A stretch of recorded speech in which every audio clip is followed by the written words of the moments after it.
Hello guys! Hello mga maring! Today, we're going to eat breakfast. Our breakfast for today is this one. Fried fish with rice and vegetable soup. We have vegetable soup here. I cooked this yesterday night.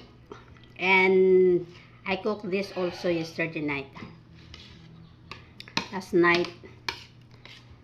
Let's eat breakfast.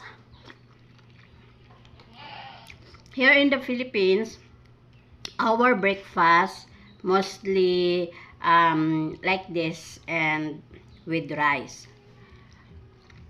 In the other country like yours, your breakfast usually pancake, fruits, or bread. But here in our place, General Santos City, we usually eat breakfast with rice. So in your place, guys, what food or what breakfast did you eat? Can you comment down below so I can know what breakfast did you eat every morning?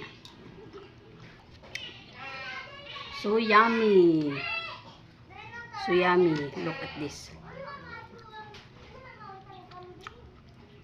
The other country, they usually eat fish, vegetables during lunch. Am I alright?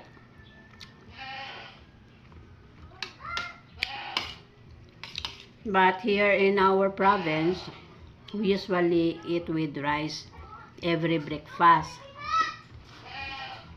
But I'm not telling that all of us here in our place is eating like this, because some people here in the province or here in the Philippines, they usually adopt the food of like eating breakfast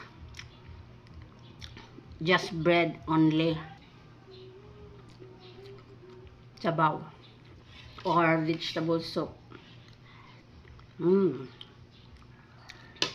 Sarap or yummy. So that is for today, guys. Thank you for watching.